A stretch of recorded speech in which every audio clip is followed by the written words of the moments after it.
Ethiopia's desert, the hottest place on the planet, cracking at the crust, sinking deeper beneath the Earth's surface.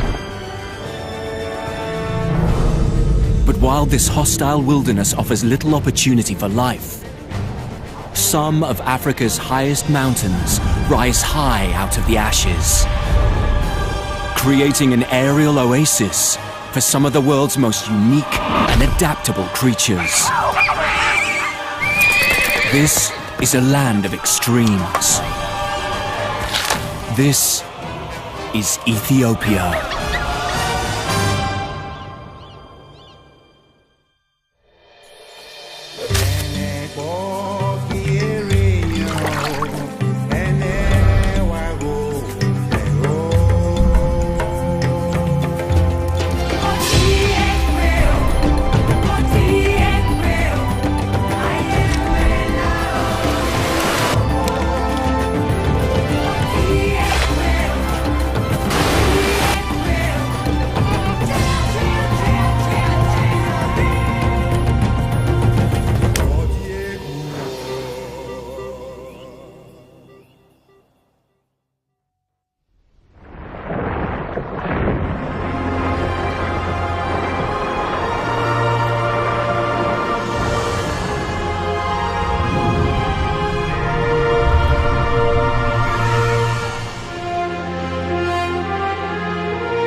Landlocked and surrounded by 5 countries, Ethiopia is one of East Africa's forgotten lands.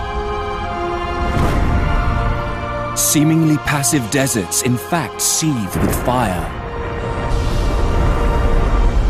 And cloud-piercing peaks shield a secret Eden of canyons and cliff tops teeming with life. This fertile wilderness is a haven for a whole host of specialist hunters who have adapted and perfected unique strategies in order to survive. Deeply spiritual people have clung to parts of these mountains for nearly 4,000 years. And the highlands are also the final retreat for one of Africa's most isolated primates.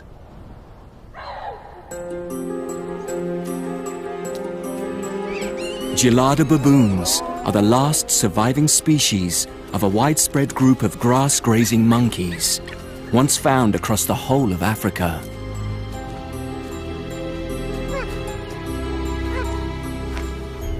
Their relatives began disappearing around 1 million years ago, when the African climate started to warm, and edible grasses began growing only at higher altitudes. Geladas either moved to where there was food or starved. But as people also capitalize on the highlands' fertile soil, Ethiopia's geladas may be about to face the battle of all battles in order to survive. Despite the rich offerings of their mountainous home, could this really be the geladas' last stand?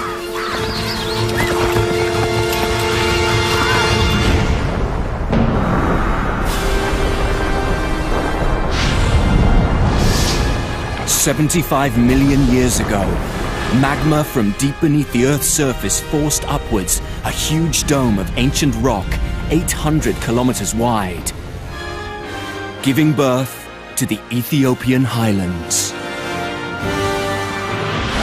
Eventually, the tectonic plate beneath this enormous formation began to split and separate, sparking a chain of volcanic activity along what is now known as the Great Rift Valley.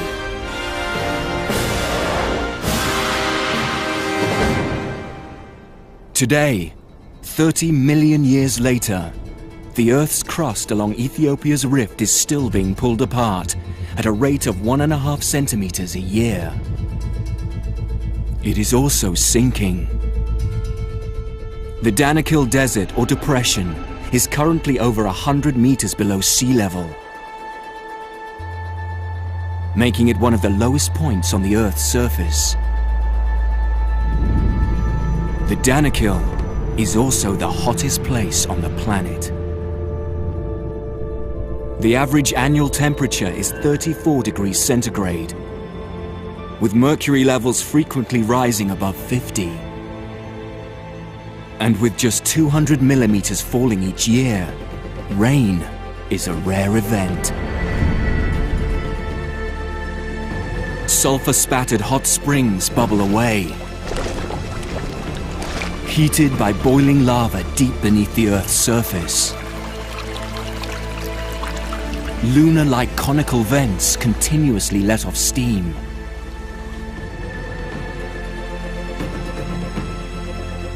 Around 1,200 square kilometers of the Danakil region is a giant salt plain. Mineral-rich waters flowing into the depression are quickly evaporated, trapping the residue. Over millennia, this has laid down salt layers over 2 kilometers thick in places. But crowning these hostile lowlands is Erta Ale, a continually active volcano containing the world's only permanent lava lake.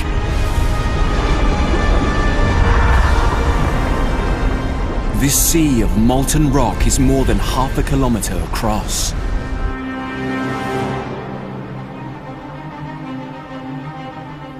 Erta Ale offers a modern-day glimpse into the formidable forces that so long ago pushed up the enormous ancient rocks to create Ethiopia's highland wonder.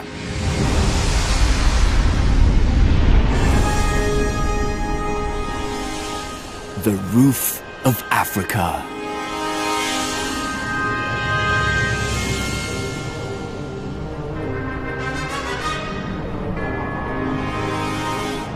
Rising 4,500 meters above the Danakil Depression.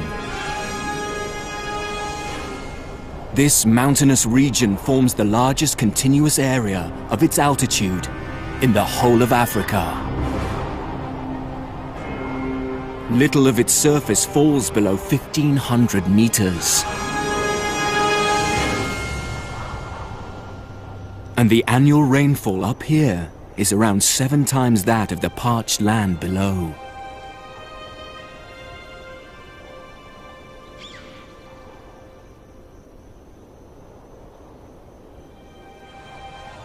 In contrast to the Danakil Inferno, these temperate grass-covered hills witness snow and ice on their highest points.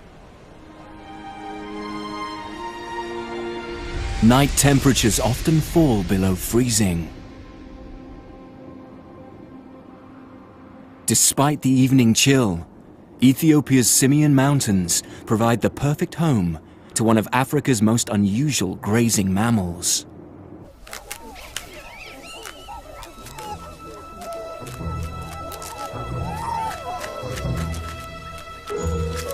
Unlike most monkeys, the gelada's diet is primarily made up of grass.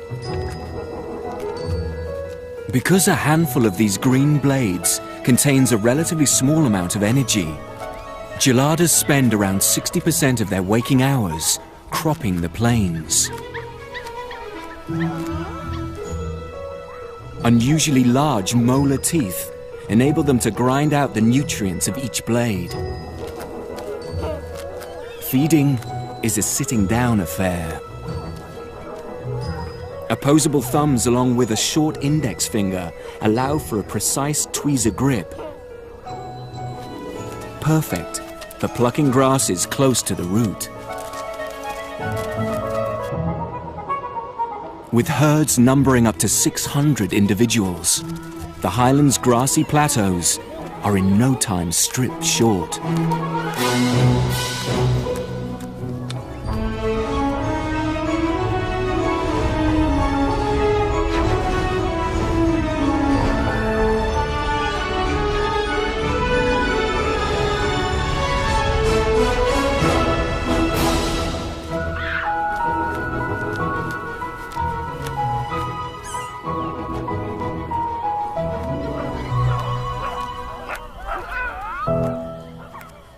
Geladas are the only primates to have a pink hourglass-shaped skin patch on their chest.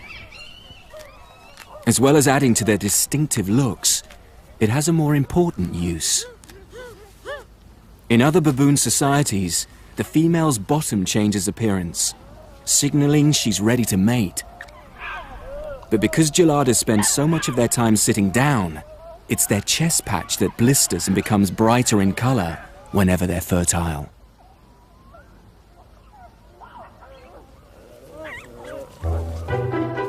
After breakfast, there's no better way to unwind and relax than a good rummage through someone else's fur.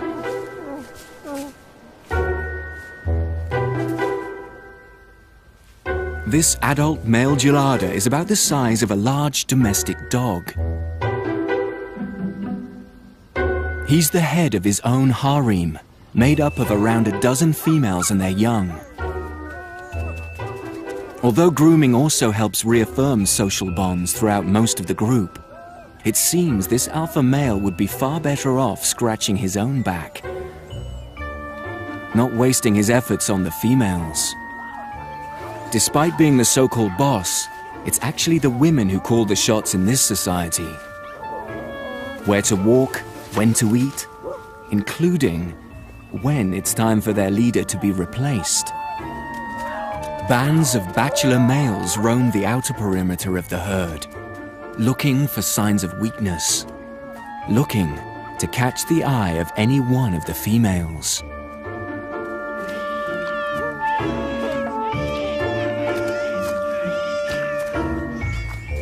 This particular alpha male may soon be forced to prove his worth. As night draws in, the herd head to the safety of the hollows in the cliff face.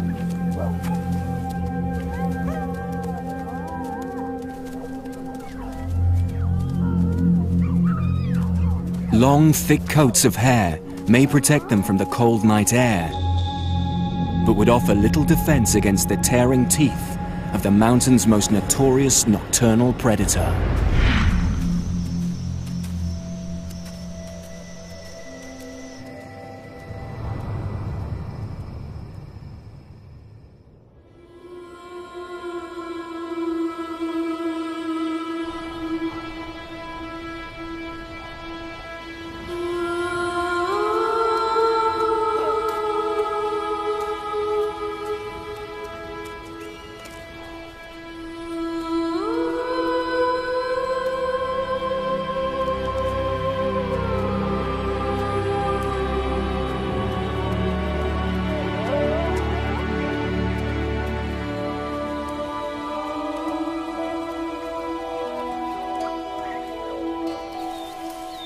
While many of Ethiopia's larger predators rest throughout the day, one particular pack of highland hunters is just waking up. Ethiopian wolves evolved from a grey wolf-like ancestor, making the journey from Asia to North Africa as recently as 100,000 years ago. Also known as the simian fox or simian jackal, they are similar in size and appearance to the European red fox. Packs contain up to 13 individuals.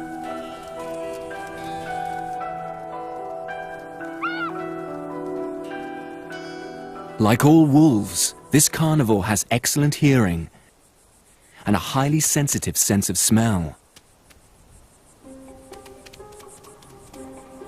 Already, something's caught this hunter's attention.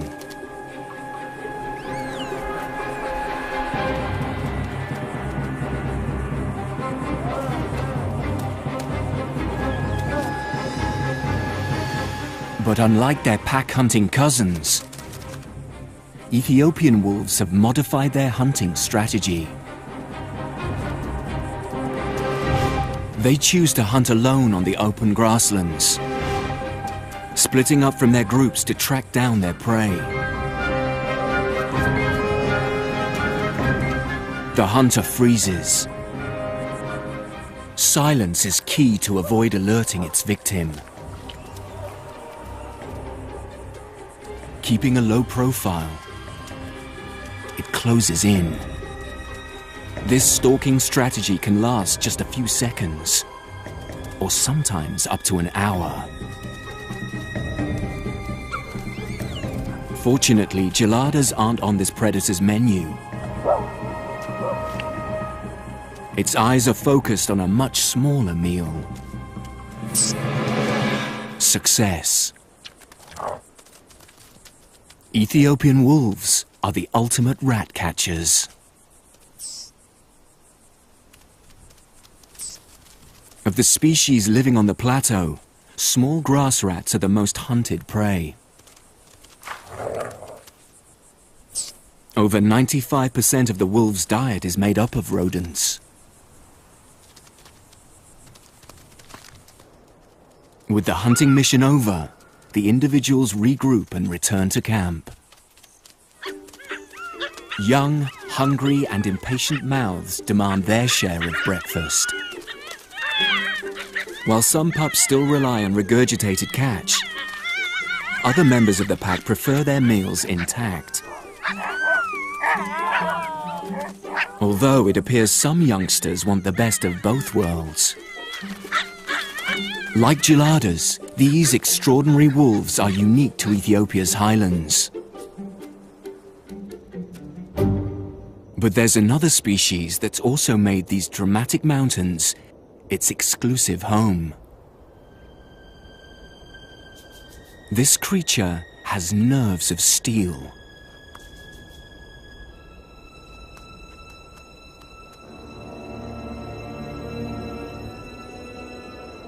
Balancing on the edge of a rocky ledge, a 500-meter drop just a few centimeters away, it seems completely at ease with the terrifying steepness. But like all mountain goats, Walia ibex have feet specially adapted for a life on the edge. Their hooves have sharp edges and concave undersides, which act like suction cups, gluing them to this ever-challenging terrain.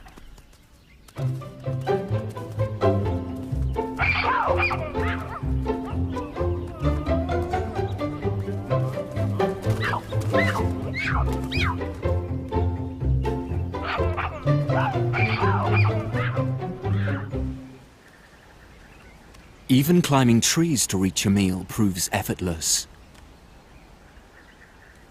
Despite sharing the same habitat with gelada baboons, these ibex have more diverse feeding habits. Along with grasses and ferns, old man's beard lichen growing among the trees is a particular favorite.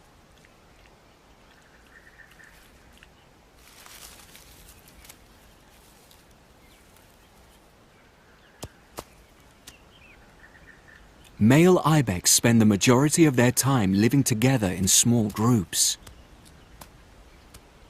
while females opt for a more solitary existence. But during the mating season, this grouping pattern changes. The females form tight-knit nursery groups, while the males put their friendships aside as soon as they get wind of the fertile females. Although their meter-long horns make for perfect back scratchers, they have a more important use at this time of year.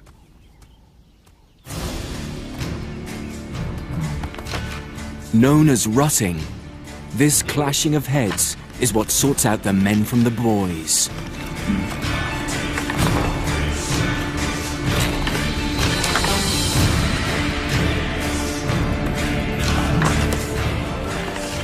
As one battle is decided, another challenger steps forward. It can be a drawn-out war lasting several weeks.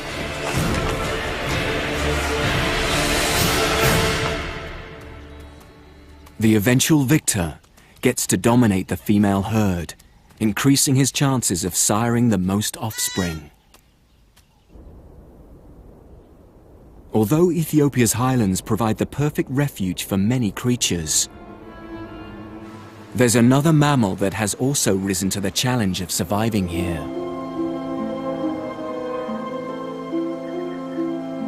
Over 2,000 years ago, just 50 kilometers further north along the highland plateau, man made his mark here at HASAN.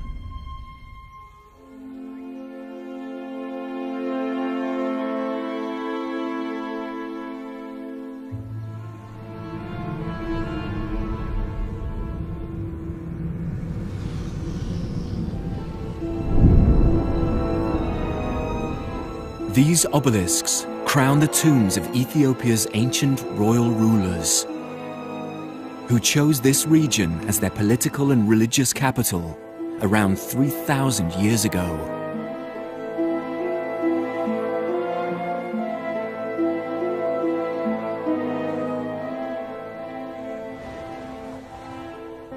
Carved from granite, with some towering over 30 meters tall, these memorials were seen as stairways to heaven.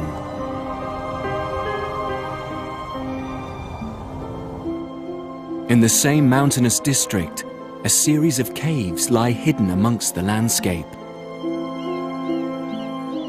For centuries, they have been the destination for thousands of steely-nerved pilgrims.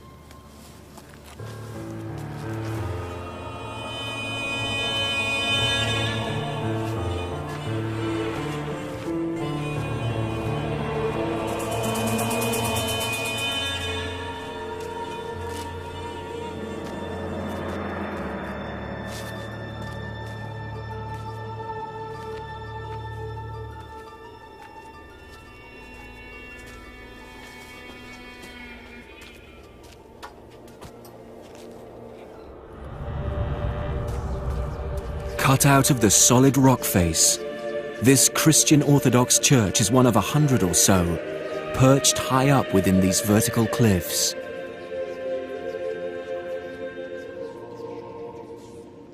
Adorned with medieval murals, for over 1,000 years these holy hideaways have allowed their congregations to participate in peaceful prayer and spiritual ritual.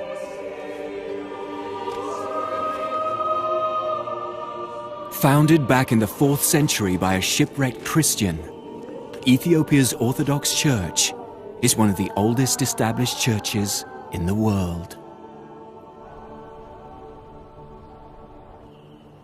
While mountain priests continue to conquer the high life, another group of people have lowered their sights, but taken on an even greater physical challenge.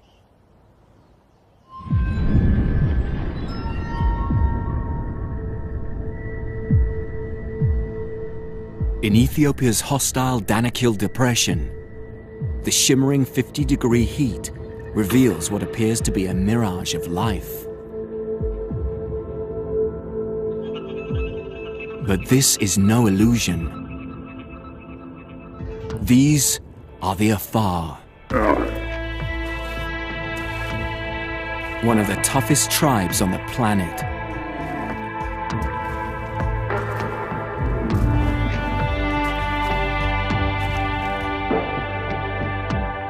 For centuries, the Afar have dominated the Danakil Desert, once one of the only trade routes in and out of Africa. These nomadic herders were among the most powerful and hardy tribes on the continent. Not only did they provide the camel trains needed to transport goods, they were the keepers of Ethiopia's secret gold, otherwise known as salt. This essential human commodity was once so valuable it was traded ounce for ounce with the southern continent's gold reserves. Beneath this dry and desolate moonscape lies a seemingly endless and still expanding reserve.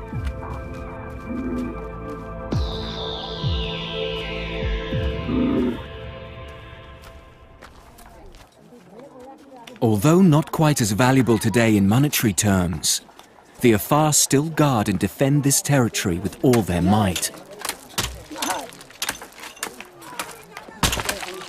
Harvesting the salt is a team effort, divided into 3 separate roles. Breakers dig and lever up the salt layers before the masons shape each brick. This is a fine art. Each block turns out to be virtually identical to the next. Packers and loaders ensure the blocks are securely fastened and balanced on the camels' backs. Each animal can carry up to 24 blocks, a load of around 170 kilograms. The Afar alternate the locations where they mine. Holes left by removing the salt slabs will quickly fill up with salty water. The intense sun then evaporates the liquid, leaving behind layers of fresh salt crystals. This way, the harvested section of plain replenishes itself time and time again.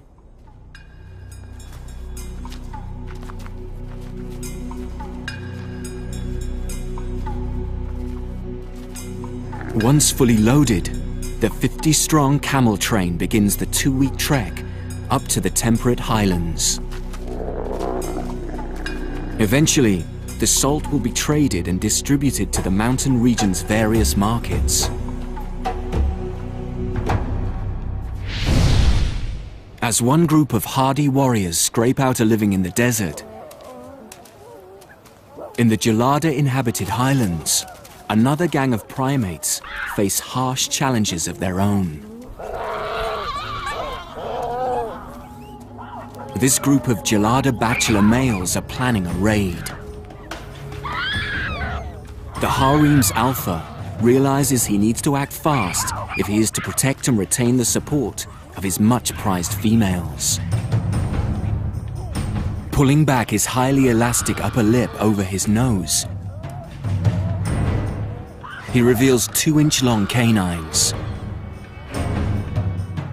The message to these potential challengers is clear: back off, or I'll attack. But one of the bachelors appears unfazed by the threat and stands his ground. Left with no other option, the harem's alpha male attacks.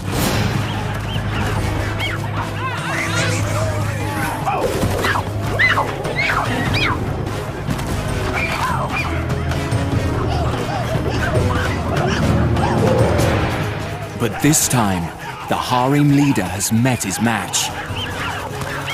He finds himself on the receiving end and is forced to take flight.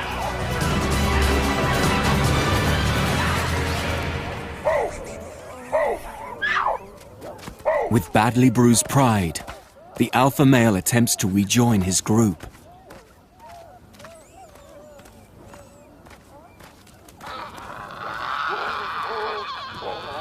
But the battle isn't quite over yet. The victorious bachelor male moves in to claim his prize. But it's soon apparent defeating the alpha is only half the battle. Because it's the females in gelada society who set all the rules, this bachelor receives the wrath of the women, who send out a clear message of support for their current leader.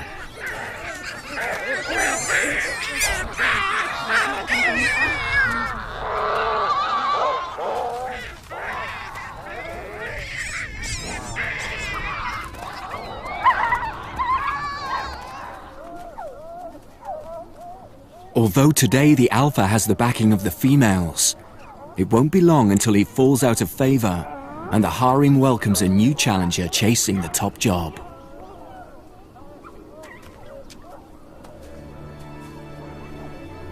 Fortunately, competition and fighting over food is a rare occurrence up here in the abundant grass-covered hills. But relatively recently, another mammal has realized the value of the highlands' fertile soils.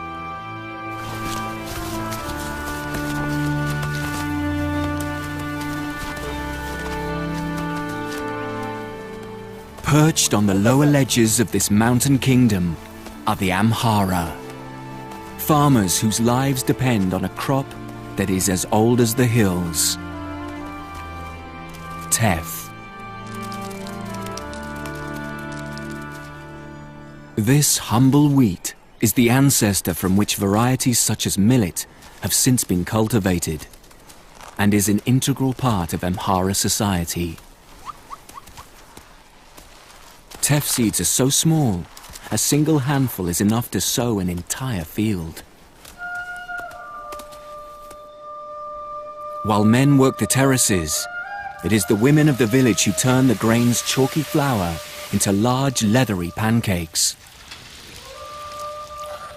These flatbreads, known as injera, are unique to Ethiopia.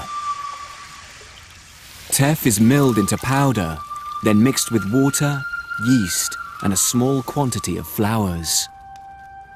The base touching the hot iron pan or mitad turns out perfectly flat pancakes, while tiny bubbles create an upper side containing hundreds of mini craters. This porous surface makes injera the perfect bread to scoop up sauces and other traditional dishes.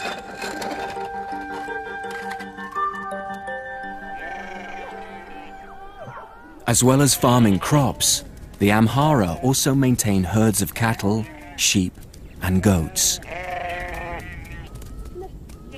These highlands are the perfect grazing territory, and despite greatly outnumbered by the region's grass-picking primates, these four-hoofed herbivores are welcomed into the fold.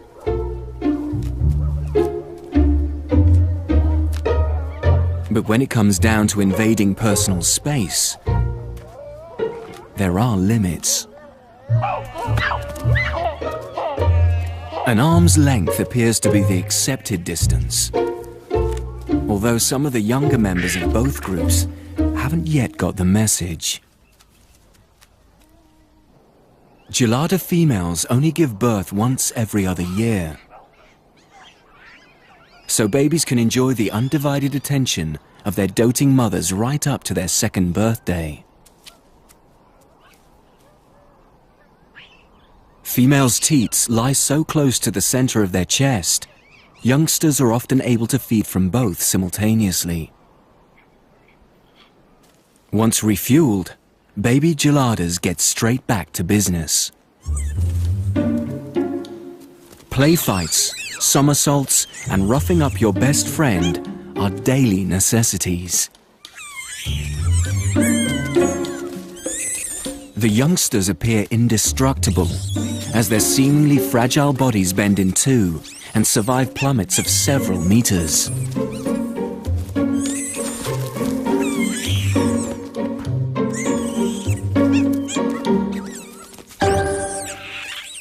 But the peaceful scene may soon be about to come to an unsavory end. Geladas and Amhara people share an ongoing territorial battle. And these shuffling simians are getting uncomfortably close. This farmer's crop would be easy pickings for such a voracious gang of grazers. No fence would be high enough to deter such agile climbers. The teff from these fields is an important source of income, so the farmers have no option but to defend their land.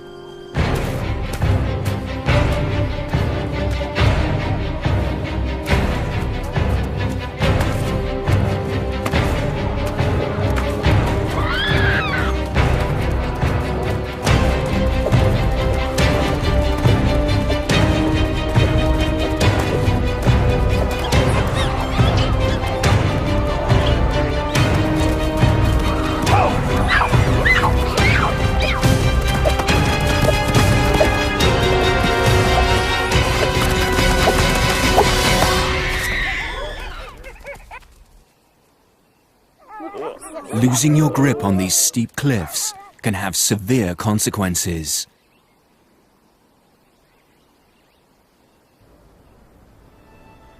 Living the high life comes with many benefits. But the further you climb, the greater the fall. As the morning thermals begin to rise, an ominous silhouette circles above.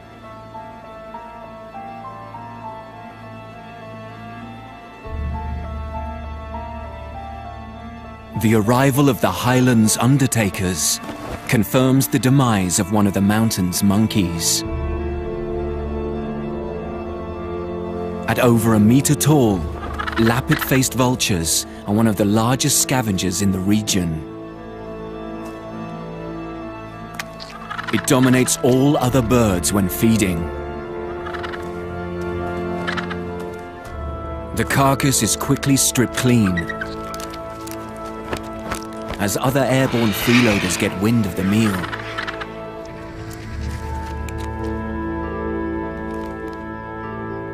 Thick-billed ravens are the last to give up, as the sight of bare bones signals an end to the feast. But for one avian predator, a cleaned-up carcass is cue for a banquet to begin.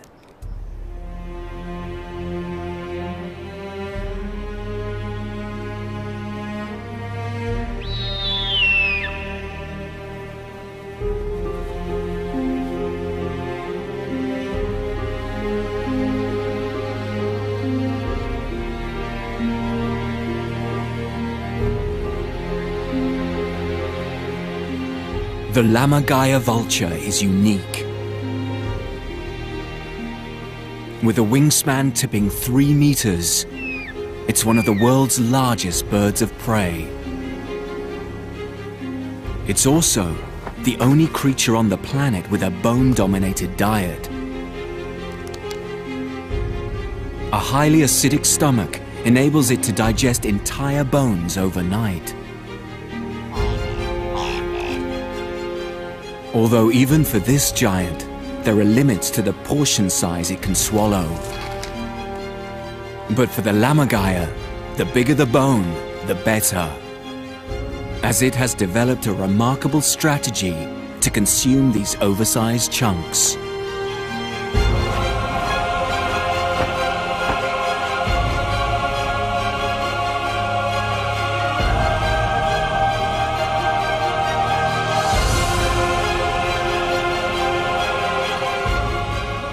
After reaching a height of around 200 meters, it's time to let go.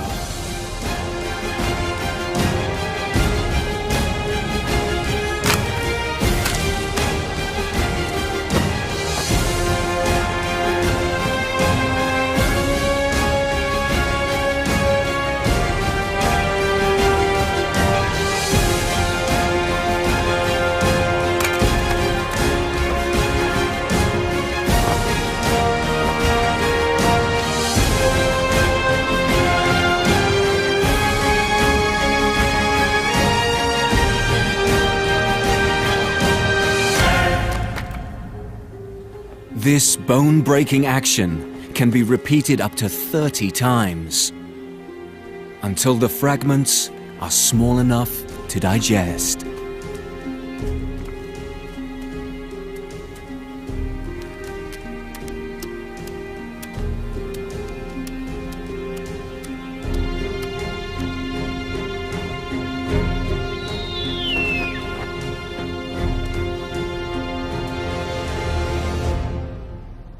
South of the highlands, in Ethiopia's Omo Valley, lives a bird that has a unique trick up its sleeve when it comes to obtaining food.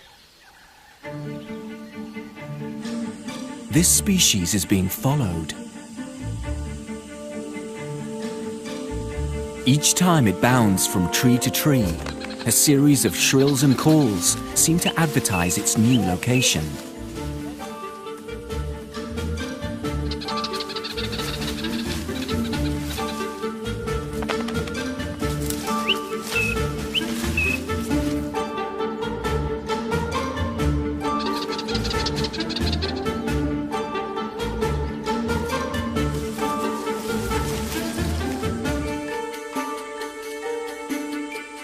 Eventually, the bird reaches its destination and the hunters close in.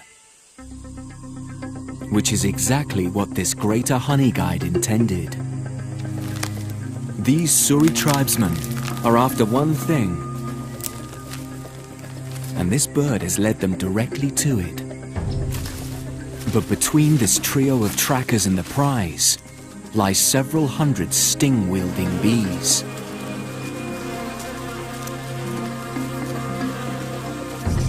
To bypass these guardians, the hunters draw on an age-old secret weapon. As soon as bees sense their hive is under attack, they release a pheromone which acts as an alarm odor. This initiates a response from the entire swarm, who instantly set about attacking the intruder.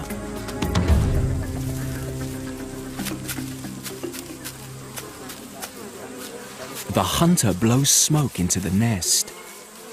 This not only dulls the bees' alarm receptors, it also causes them to instinctively gorge on their honey. This feeding response comes out of fear that they'll have to relocate their hive due to a potential fire. The gorging also has a pacifying effect, making them less likely to sting. Once the honey is collected, the tribesmen need to complete the final part of their mission. After waiting patiently for over half an hour, the honey guide finally gets its share of the deal.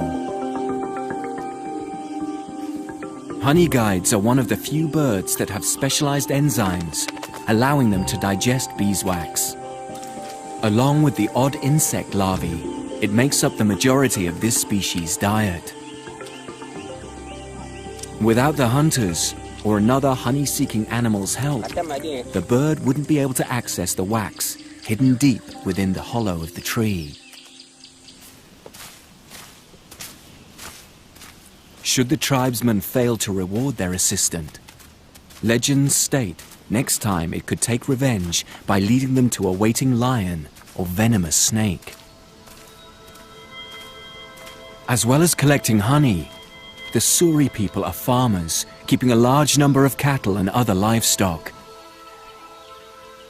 These fertile pastures, bordering the Omo River, enjoy a mild climate with heavy rainfall.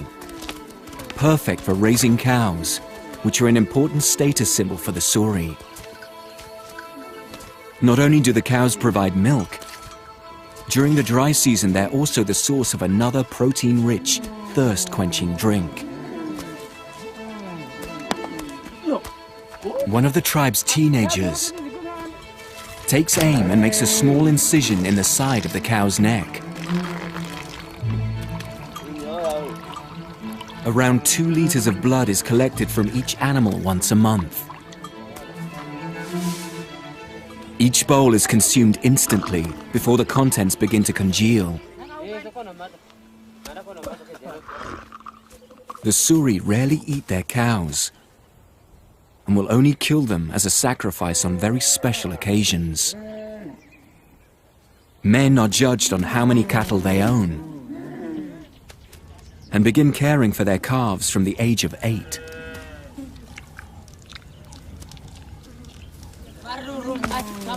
The average male owns around 40 cows, which presents a small challenge, as they're not allowed to marry until they own 60. Suri women are some of the most recognizable tribespeople in Ethiopia. These teenage girls have recently had their lower lips cut. The incision is held open by a wooden plug until the wound heals, and then progressively larger plugs will be inserted over a period of several months. How far the girls stretch their lips is up to them.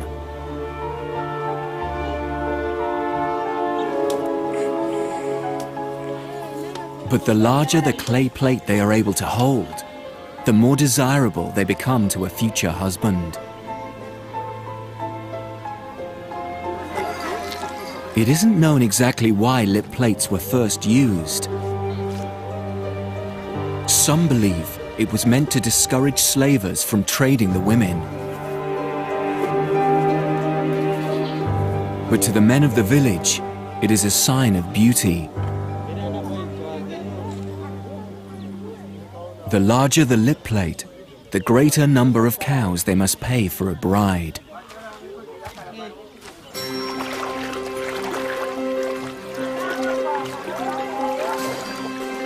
As well as offering an ideal environment for agriculture, the Omo Valley also provides another source of income for the Suri tribe.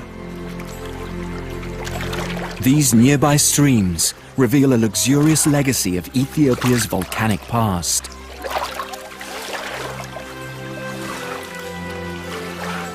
Along with honey, the gold panned from these streams is taken to market and often traded with the people of the highlands, including the teff-growing Amhara.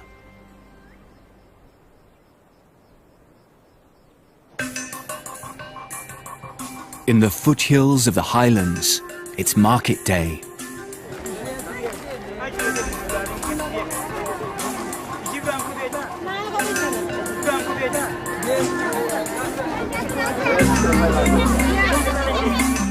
Salt from the Danakil arrives via the Afar people's network of dealers, while Amhara women prepare to trade their teff with buyers from far and wide. The range of goods on offer is endless. While these young Oromo men haggle over the price of rock salt, another member of their tribe is on the lookout for a more unusual product. As the market comes to a close, money changes hands for a much prized